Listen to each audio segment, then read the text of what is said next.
Going over to the political part of the podcast, you have Representative Ilhan Omar endorsing Omar Fateh, the Democrat Socialist, who's the Democrat Socialist of America backed candidate for mayor of Minneapolis. Which, yeah, that'll make the city a lot better. Haha, political joke and kind of dark humor because things will get a lot worse. Now let's brought to us thanks to Dustin Grage, who says, "Quote: Ilhan Omar has officially endorsed Omar Fateh, the Democrat Socialist of America backed candidate for mayor of Minneapolis. Election is just days away." Here's Representative Omar. Well, I'm excited to announce that I will be supporting Senator Fateh for the mayor of the city of Minneapolis. Our Congresswoman, who I'm really excited to have her support.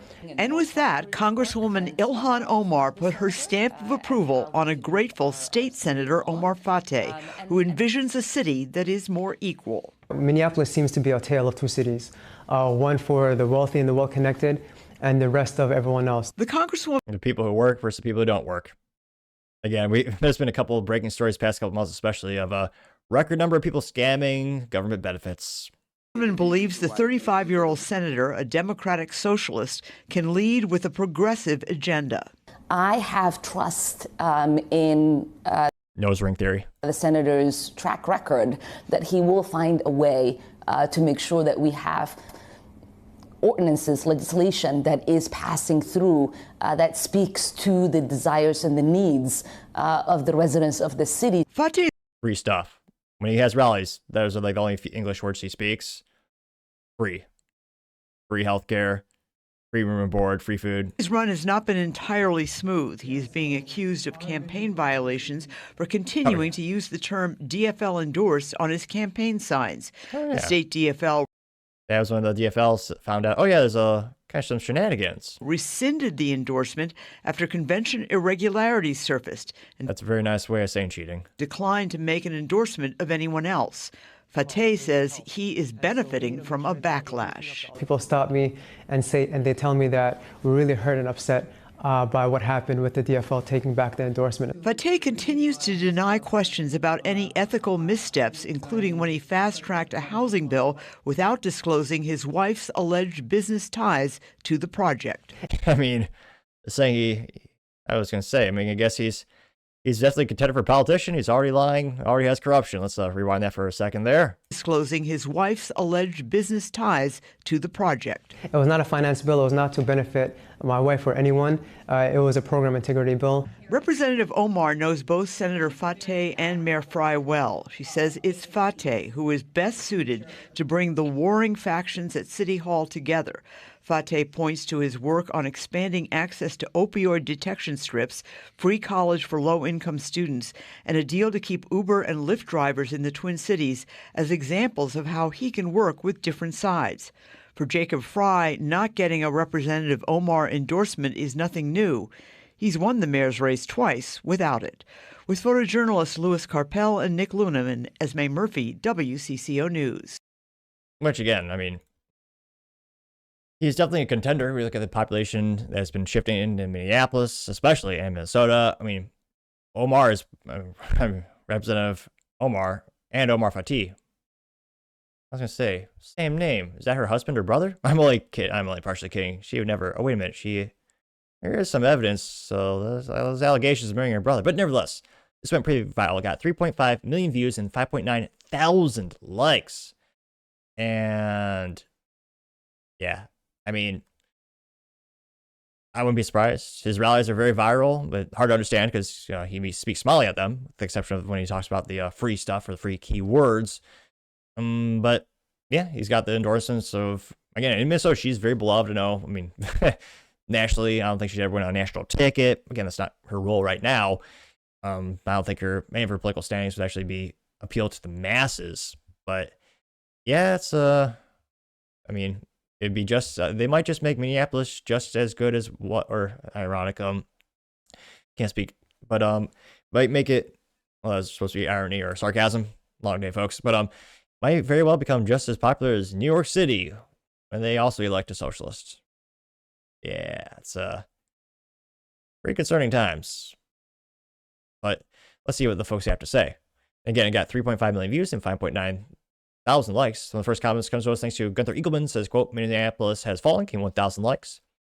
Justin says the window of opportunity to save Minnesota is slipping away, but there's still a hope to reverse course in 2026, which, I mean, they also just passed a law to give IDs to everyone and anyone and everyone. So cheating on the election will be a lot easier. So I'm pretty pessimistic. I also have Amelia Henderson saying, quote, time to deport them.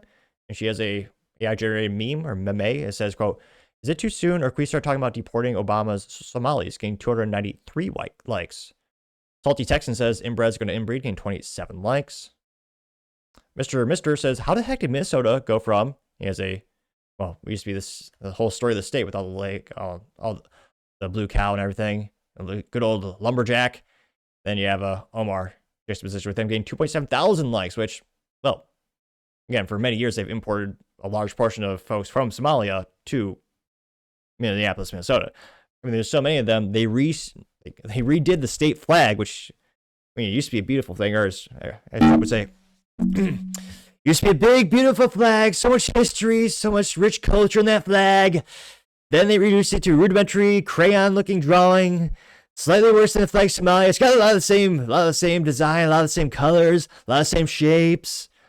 I mean, Trump probably didn't say that precisely, but maybe something to that effect. You also have Open Woodworks, and it's a picture of Representative Ilhan Omar. Says, in my country, I'm forced to keep my mouth shut, but here I'm free to talk trash about this country in hopes that I can change it to a country where I'm forced to keep my mouth shut. Getting 947 likes. G.A. Freeman says, the Democrat Party is morphing into an Islamist Socialist Party precisely as the Muslim Brotherhood planned, getting 1.2 thousand likes.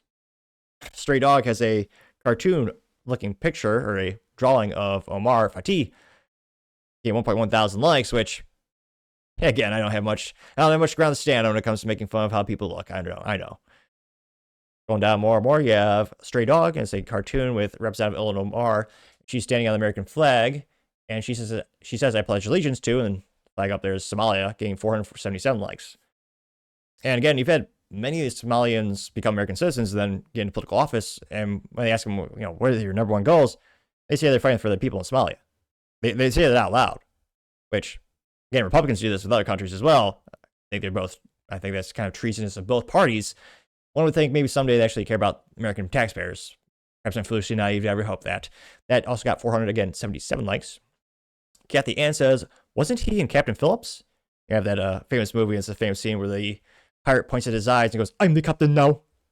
Getting 398 likes. You have a picture from Reduc 213. It's a picture of Omar. It says, deport the brother effer. Getting 133 likes. Terry says, Crusaders are right. And it's a picture of a log cabin. It says, the day is coming soon where good men are going to have to do bad things to very bad people. Getting 224 likes.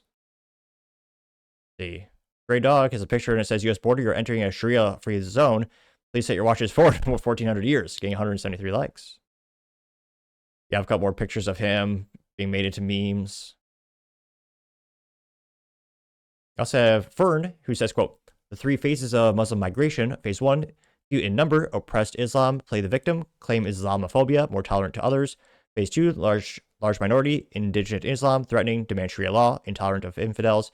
Phase 3, clear majority, dominant Islam, militant, strict Sharia law, kill/subdue all infidels.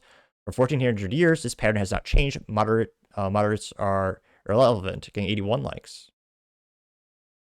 Johnny Massacre says, there's no greater advertisement to stop foreigners participating in elections than this absurd clown show.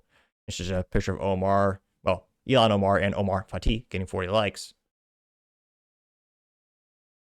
And again, part of becoming an American is, the American opportunity. You come here, you pay your taxes, file law, become a citizen. You can run for political office. Not president, but again, local offices and, state offices. And it used to be, assimilation was a big part of cultural, shifting when you moved to the United States. My family came here from Cuba with nothing, and you'll never see a Cuban flag flown by any of us. It's a crappy country. A dictator destroyed it. We came here, they learned English. Well, you might joke that they didn't learn English well enough to teach me to speak articulately. Fair point, but again, they learned it well enough. But since it's where they learned English, they adopted the cultures and values the founding fathers espoused, and they fly the American flag. We're seeing less and less in that in the United States. It's very common for people to come here and just keep flying their home country flag, which I think shows your allegiance, and also, billions of dollars of leading the country because of remittance when they make money here and then they send it back home. And I think it's becoming more and more a political and cultural issue where if the only thing that binds us together, and you're even seeing this fraction of culture and politics with Republicans and Democrats, if the only thing that unites us is just the US dollar, we really don't have a country. If we're not all believing the foundation of the founding fathers, that is detrimental. That's, I mean, one of the reasons I'm so concerned about the United States. And I hope there's a shift and there's some unity, but I'm pretty pessimistic. But I mean, let me know your thoughts because, as always, be fascinated to hear what you have to say. Thank you, everyone, for taking the time to tune in today. Again, try to get to 6,000 subscribers by the end of the month, so you can click that button. Greatly appreciate it. Also, give me a thumbs up, thumbs down, and comment. It's a great way to give me some additional feedback. Let me know how I can make the show better and better. Lastly, don't forget to take time to tell your family, tell your friends, tell your coworkers, heck, tell your enemies, anyone, everyone. Just stay safe and fight the good fight.